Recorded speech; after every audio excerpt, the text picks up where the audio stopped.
Well, Nicole, for Good Friday afternoon. I'm Rick Selecki, as you know. Now, you made some comments about making big decisions. I wanted to help you with that and just give you a testimonial, a story. You know, big decisions take time. A lot of times they take research and they take counsel from other people you can trust. I went through a very traumatic time that I want to tell you about, and I went through that traumatic time in 2008. It actually started before that because my wife kicked me out of the house for 5 weeks in 2005. I made like 2.5 million in writing mortgage loans in April of 2005, and I said nothing would make me feel better than to take my family out to dinner at Macaroni Grill, which just opened up in Wilmington, North Carolina. We lived 60 miles away. And on the last Sunday in April, she said, "Yeah, we can do that. Sure." Wednesday, she said, "We'll see." Friday, she said, "We'll see." Well, being a man and being married at the time, I understand what happens when a woman says, "We'll see." It means no. So Saturday, I called up. I worked in the afternoon from about 1 to 5. I'm driving home from my office and my other office in Jacksonville, North Carolina, where the Marine base is. And I did pretty well for Countrywide. But anyway, I'm driving home. I said, "Well, are you ready?" She says, "Look, we're either going to do what I want to do tonight, or you're going to watch me from across the kitchen table." Well, here I am. I wanted to give a reward to myself for the accomplishment of writing 2.5 million worth of mortgage loans that month. I mean, I was in the business about maybe a little less than 2 years at the time. And, you have to give yourself marks along the way. So, she said that. I didn't want to look at her across the kitchen table. The only restaurant she ever liked to go to was Golden Corral. So anyway, she never treated herself to anything. She was so tight with money. So anyway, I said, "Okay, I'll meet you at Golden Corral." Well, of course, I was mad. I wound up with a case of misplaced ejection because my daughter tried to steal my French fries at the table at Golden Corral, and I grabbed her hand really hard and put it back in her place. I said, she was going through rebellion at that time, and I said, "You treat me like trash. You always treat me like trash. Keep your hands to yourself." Well, I said it real loud, and people heard me. And my wife reported to my pastor that I abused my daughter. What was that? She had me stay at the church, which had 5 great rooms to stay at upstairs from the sanctuary, for 5 weeks. It was the loneliest time of my life, or one of the loneliest times.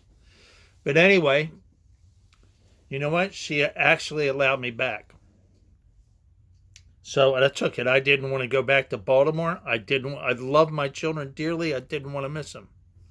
Now, we finally broke up in August 30th of 2008.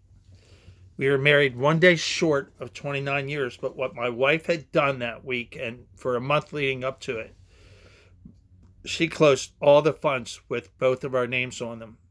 And then she tried to close a credit card with only my name on it.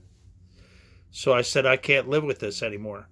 And, if it was just her, that was one thing. But she asked for the help of her mother and sister. Oh, my. Now my life was in a state of flux. But I decided at that time that I was going to go and get my life completely straightened out. And as I left that evening, I told my kids, I said, "You know what?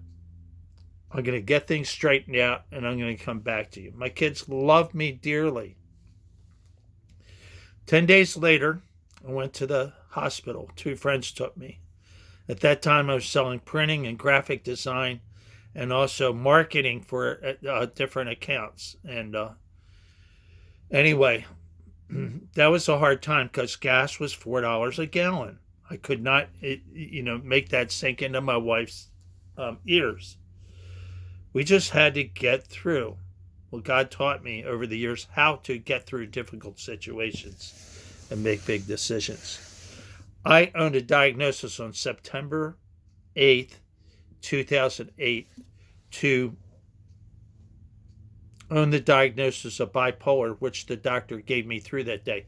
My wife tried to get me diagnosed and had me diagnosed as bipolar, but from a doctor who never saw me. I never got the appointment with him. In fact, I mean, it was awful. 70,000 people in Jacksonville, North Carolina, where the Marine base is, and somebody diagnosed me without seeing me. By the way, that's malpractice. Plain as could be. So I thought, you know what? In this process, I thought, you know what? And I talked to friends about it too before I separated. I said, this thing, the doctor can diagnose me as bipolar and I can get better from it. But then I've got my wife's requirements and stipulations, which were a whole lot harder because they were legal. They were legalistic. And that's why I separated. I could not live with that. Okay, so anyway, I've gotten pretty good with my hand gestures and all when I'm on camera.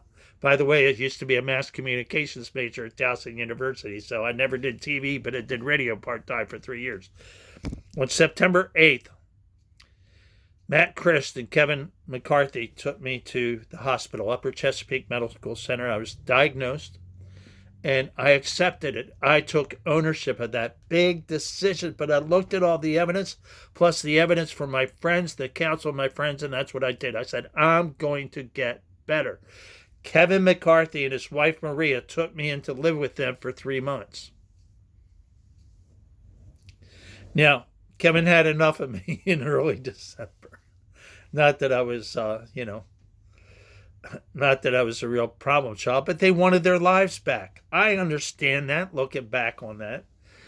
And they said, you have to find a place to live. I went to the Harford County Social Services, and they said they didn't have room for me. And they said, why do you even belong here? I had no place to go. I had 24 hours notice. I called my father, who lived 40 miles away in Ellicott City, Maryland. He took me in. I slept on a cot for 7 years. Now, that was hard. But you know what? I accepted it. I accepted it. I accepted it. That's all I had. That was fine. I had to learn to live without. I used to make $90,000 a year, and I learned to live without. Now, Kevin said to me the day that I left, that he kicked me out, he said, Rick, there's a trailer park down in Middle River. I knew where it was. I knew what it was. It was Williams Estates, and that's where I live now. He said, Rick, you need to check that place out. I believe God has a place for you there. You know what? I lived with my father from 2 weeks before Christmas. And the day after Christmas, it was a nice sunny day like it is today, but it was only about 35 degrees or so, 40. And I went to Williams Estates. There are 934 trailers in this park. That's a lot. And I went through and I saw this house at 3601 Dahlia Lane. And I parked at the corner where this house was. It was directly opposite, maybe just a little bit to the left. But if there was an open field straight ahead, this was the first house to the left. And I prayed, and I knew that was the house. I knew it. I knew it. I said, Lord, you have another miracle left in my life. See, I felt like I was devastated at that time because of my separation and divorce, because church people, oh, you can't get divorced. But they didn't live the life I lived. You know what I mean? So anyway, I said, Lord, you have a miracle in this place. I believe you have it for me. And when it's time, I'll receive it.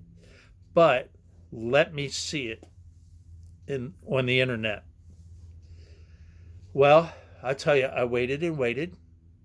Just went on with my life like it's normal. And on my daughter's last day of high school in 2009, Perry Hall High. She graduated, and I promised to take her and my son David to, who was, let's see, she was 18, he was 12 at the time. Promised to take them to Olive Garden for dinner, which opened up just a few years before. Believe me, I have a story about that I'm not going to share today. But you know what? I started to look for houses. I knew that God wanted me to move out on my own. I sensed the timing. My father came up the 1st of May and says, you don't have to move out right away, but I want my life back. So, you need to find a place. So I found a place in Timonium, Maryland, northern suburbs. And, I went to look at the house. The guy was a real slob, plus he was bossy. And I said, this is the place. But it went up maybe 2 miles up to the Cockeysville Public Library. Baltimore County still has the best library system in the country. Anyway, I went there and I got on the internet. And what did I see? 3601 Dahlia Lane. Now, I went and I saw it. And I said, this is the house. This looks pretty encouraging. So, I talked to the guy on the phone. He had a phone number, the seller did. And anyway, I went over there. I said, I'm interested in this house. And he said, well, I need to tell you that it's already sold. When I walked in, I knew that was my house. Do you know how you get the sign or the signal that you know that you know that you know? Well, I knew. And, I just sat there and relaxed. But I gave it back to God because, I said, if it is, it is. If it's not, it's not. I know God spoke to me, but and I took ownership of it, but it's not mine. It's his business to take care of things. Well, a nurse wanted to buy the house. The nurse makes good income. At that time, I made, I had Social Security disability income of $1,700. I had a private insurance, disability insurance claim that was paying out to me of $2,400 a month. I was making the money. I was a little bit scared, am I going to get it? Am I not going to get it? But I just kept telling myself, relax. Now, since I knew this was the place where God was moving me, I said, I'm going to look around at other houses. So I saw other houses for sale, at that price or a little bit more, $12,000. That house was $3,000. And there was that competition. The nurse had it. So anyway, I said, no, that's the house, 3601. So, I waited a week. I made an application to live in the park, because they wanted to do a background check. And you know what? The woman was kicked out because she was bankrupt. I was approved, and that was the house. On June the 15th was the day that I settled and moved in to 3601 Dahlia Lane. And you know what happened? I asked God, I said, I need a song. Now, I went through all my finances, made sure that everything was in line. I sought counsel from different friends, different brothers. And, I got it. But I asked for a song. And that minute that I pulled into the driveway of that new place, I heard, I want a new beginning. I want one that never ends. And you know what? That was the new beginning. That was a place, a marker, where my life began to be straightened out. That's awesome. I used people for counsel. I asked God for counsel. I got wisdom and guidance, and I settled. That is great stuff, and that's not everything that you need to know, but that is, absolutely some direction where we can make big decisions.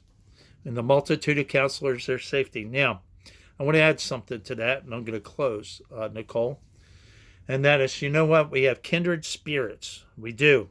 You know, we operate in a lot of similar ways. I expanded my practice of coaching, which I came back to really in January. I've expanded my practice to coach, including job coaching and coaching of their lives, people with personality disorders. You know what? I've come to a place where I'm 100% whole. I take medicine for maintenance. But, you know, I'm 100% whole. And, you know, I can help people through things. I came through so much. I'll explain it more in time to come. But I'm wondering if we could work together. You know, I would like to work together with people with disabilities. And I would like to take some of my overflow work over to you as I build up. And, you know, I'd like to see how that works. So let me know. Anyway, God bless you. Have a wonderful day.